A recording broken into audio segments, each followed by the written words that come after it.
Hello, everyone. Welcome back to another episode of the Ditch Decade Diets podcast. Thank you so much to everyone who entered the giveaway, who left a rating and review on the podcast. It means so much to me, and congrats to everyone who won the giveaway that I gave away every single week. Many of you guys loved the Stop Thinking About Food 24/7 masterclass. I know that's been a really, really big hit, so hope you guys enjoyed. And today what I wanted to talk about is actually a story. So this past weekend, I was at my parents' house and my uncle came over and he has a dog. And I've never had a dog. I've never really had a pet growing up. But this dog is like super duper well trained. He actually did like competitions. Like he flew around the world and competed. And it's actually funny because when they're competing, they actually can't sit. Like they just have to stand the whole time. So my uncle's dog just literally walks around our house like and barely ever sits down, which is hilarious. But anyways, I was on a walk with my sister and this dog. And I understand dogs sniff and they walk a little bit and then they pee and then they walk a little bit and then they sniff here and there and then they walk a little bit. And it's not usually so much a walk. Sometimes there's a lot of sniffing going on. But this just felt a little bit different. And I said to my sister, I said, is this normal? Like the dog didn't really want to walk. The dog was just like, it was like hesitating and it was just sniffing a lot. And I was like to my sister, I'm like, is this normal? And she said, yeah, just for the first little bit, he'll sniff around and, he'll take his piss and just kind of like gaze around, look around. And then he's like off to the races. And then he'll be walking like perfectly like normal and just like not make as many stops. And when I heard that, I was like, interesting. That's very much like when you first start healing your relationship with food. You don't know what that looks like. You don't know what a binge-free life looks like. You don't know what a healthy relationship with food might look like. You don't know what it actually feels like to eat when you're hungry and stop when you're full and to, have chocolate in front of you and just feel no urge to eat it all. And so at the beginning, you're kind of like searching around, right? You're like, it's a lot of like trial and error. Like, okay, how does these foods go well with my body? Do I like this food? Oh, interesting. Okay, I tried this food and it didn't make me feel well. Or, okay, I'm going to try a new restaurant out. Or I remember when I was first starting healing my relationship with food, it was like, I had no idea like how to stop when I was full. And I was just trying all these different like tools and tactics. And for many of my clients, they'll try out all these different tools to really see like what lands for them, whether it's like meditation, breath work, or pausing, self-check-ins. Like there's so many different tools that I teach my clients inside of Conquer and the Academy. And, you're trying out all these tools and you're kind of like testing the waters. It's a lot of like trial and error, like what works best for me. But then once you find out those tools that really land for you, you implement them and you're off to the races and you're like, oh, wow, I'm able to stop when I'm full. I'm able to stop thinking about food. I'm able to be home alone and have no urge to binge. And it was very much like this example with the dog. The dog first went out for a walk and it was like sniffing here, sniffing there. It wasn't really walking. It was just like kind of like testing the waters out, right? And then all of a sudden, the dog's fine and the dog just walks perfectly. And so most people will start something at the beginning and find it challenging. But I'm still not able to stop when I'm full. But I'm still binging.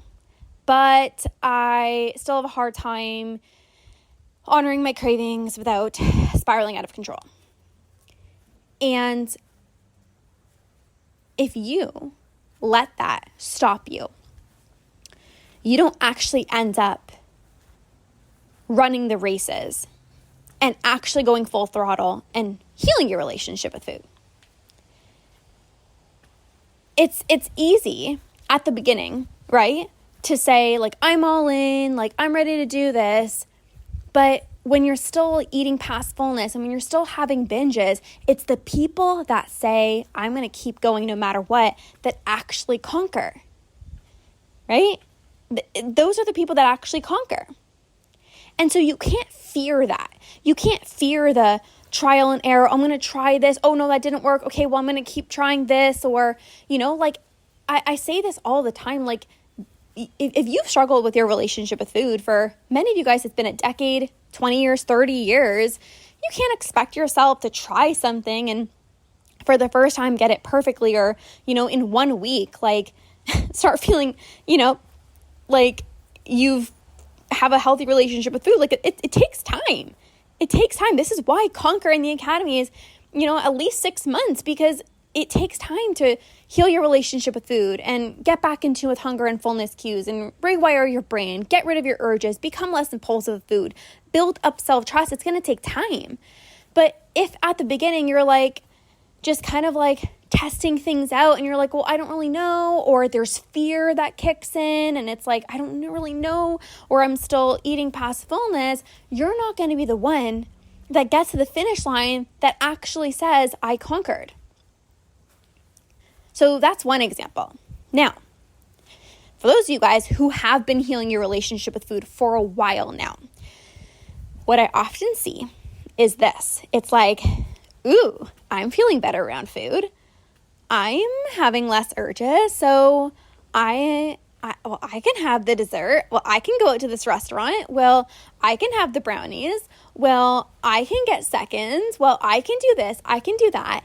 And sometimes you end up on the other side of the spectrum where now you have too much freedom and you actually have to dial back in a little bit. You have to dial back in a little bit. And I've actually experienced this. And I know it's like such a freeing feeling, right? When you've spent years and years and years dieting and like felt like you were in a prison with all these rules, and then you finally let those rules go. It feels so freeing that you just want to say yes to everything. You're like, well, I could have the ice cream. Well, yeah, I could get seconds and I shouldn't feel guilty about it. And I could go to the restaurant and I could do this and I could do that. And that's all incredible. That's all amazing. But then it's like, whoa, okay, like I'm feeling a little bit out of control. And that's when you have to like pull yourself back a little bit and create those boundaries for yourself. And so this is where it's like, ooh, at the beginning, just like the dog on the walk, the dog was like, ooh, I'm going to look at this. I'm going to look at this. I'm going to sniff this. I'm going to sniff this. I'm going to go over here. I'm going to do this. It's like, there's so much like excitement at the beginning, but then after the dog just like went for a walk and the dog wasn't fazed by anything. And so at the beginning, or even when you started healing your relationship with food, it's like, ooh, I could eat this and I could eat this and I can have the ice cream and I can go out for dinner. But then you realize it's actually not that big of a deal. You're like, yeah, I could have it. Okay, I'm not really that fazed by it anymore, right? Like this has happened to me with so many foods, almond butter in particular. Like I remember I used to binge on it all the time. And I was like, you know what? I'm just going to actually just allow myself to have it. Like I'm literally just going to allow myself to have it. And so I did. And at first, like, it's so special. It's so like, oh my gosh, I can have it. Okay, what am I going to have it with? Okay, I'm going to put on my pancakes. Okay, I'm going to put on my rice cakes. I'm going to put in my oatmeal. And it was like so exciting. And then after, it's just like, yeah, I can have almond butter whenever I want. And I don't even have to weigh it out. Like it's literally just like the dog. After sniffing for so long, it's like it just starts walking and nothing grabs its attention. It's just like, yeah, I just feel free. Like I just feel good. And so all of these different scenarios are going to play out in your relationship with food. At the beginning, there's going to be a lot of trial and error. You have to just see kind of what works best for your body, learn your hunger, learn your fullness, learn your intuition, learn what foods make you full and satisfied, learn what foods don't make you feel so well. And then as you're healing your relationship with food and you start feeling better, and maybe you are like just saying yes to all the foods because you finally can, and it's like, I'm finally not restricted anymore. That's great. But then you might have to like reel yourself in a little bit and not just treat this as a free-for-all, because that's not what a healthy relationship with food is all about. So then you have to kind of like pull back a little bit, set those boundaries for yourself. And then once you do, you're going to really just have such a neutrality around food. It's like no longer excitement. It's no longer like, ooh, I can go here and I can eat this. It's literally just food. And it's just literally like, okay, just going to have breakfast today. okay, I'm just going to have this today for lunch, or I'm just going to have a piece of chocolate. Like, even when I was at my parents' house this weekend and we just finished dinner and my mom came around, she's like, anyone want dark chocolate? And I was just so neutral about it. I was like, no, thank you. Like, I'm full. But if I didn't actually fully do the work to heal my relationship with food, that chocolate would have still been like so special. And I'd be like, oh, but should I actually have some after dinner? Oh my gosh, like, is this good? Is this bad? Like, there would have been so much going on in my mind. And I just said, it was funny. I actually said no, because you give me dark chocolate, I always say yes. Like, I always say yes. But we had such a big dinner. Like, I literally was like so full. I was like, no, I just can't. But do you see how like easy that is? There's no like, should I don't know. It's literally just like, no, thank you. It was like the easiest thing. Why? Because I allow myself to have dark chocolate whenever I want. I almost have it every single day. And then that's why when I actually am full, I can say no without feeling deprived, because it's actually me saying no, not my restrict brain. Do you see the difference there? It's like I can actually say no to my mom asking, do you want dark chocolate after dinner? Which I normally do. 90% of the time, I want something sweet after dinner. Some dark chocolate, or like, something that I make or whatever. But I genuinely was full, and I genuinely was like, I don't want it. And I just easily said no, and that's it. But at the beginning, I probably would have said yes, because it's like, I don't want to feel deprived. Like, yes, I want to have it. And there's different stages, right? And at the beginning, you might be like, yeah, I'm full, but like, I don't want to feel deprived. So like, I am going to have it. And then you heal and you heal and you heal and you heal. And then it's like, you say no without feeling any deprivation. You can say yes without any judgment. Like, this is a healthy relationship with food. And so there's going to be different stages that you have to go through on your healing journey.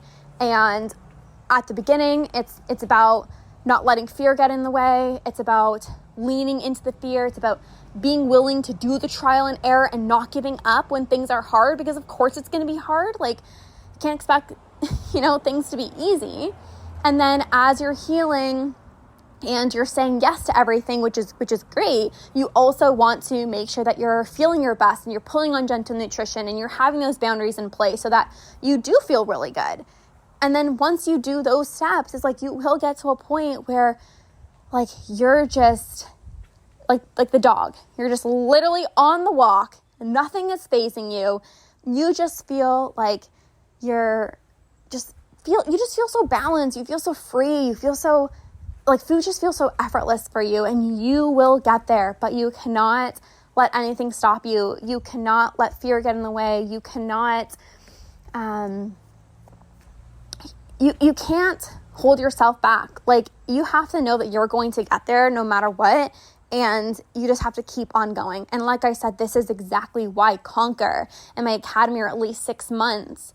Because when you commit, like all the clients that commit, it's like, I'm committing. They're not committing for, I'm going to try for a day. Like, do you think you're going to heal your relationship with food in a day, in a week, in 2 weeks? No. Like, it's going to take time.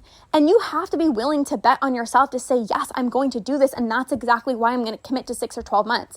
If you don't believe in yourself, if you're second guessing, that's when you're like, oh, can I try it? Like, what, you're going to try healing your relationship with food? No, you're somebody who's committed. You're like, I'm going to do this. And you're the type of client that I love working with, because you're not here to like, I'm going to try to heal my relationship with food. Like, what? No, you're here to live the greatest life. There's no trying. It's like, no, I'm going to make it happen. That was truly my mindset. I was never like, I'm going to try in 2019, I'm going to try to heal my relationship with food. It's like, no, I am doing this. This is the year I conquer binge eating. Why? Because I trust myself. Why? Because every time I say I'm going to do something, I do it. I don't make excuses. I show up for myself very powerfully. I'm so committed to the things that are very important for me. Like, healing my relationship with food was one of my top priorities in 2019. I made it happen. And I have no doubt that you're that exact type of person as well, too.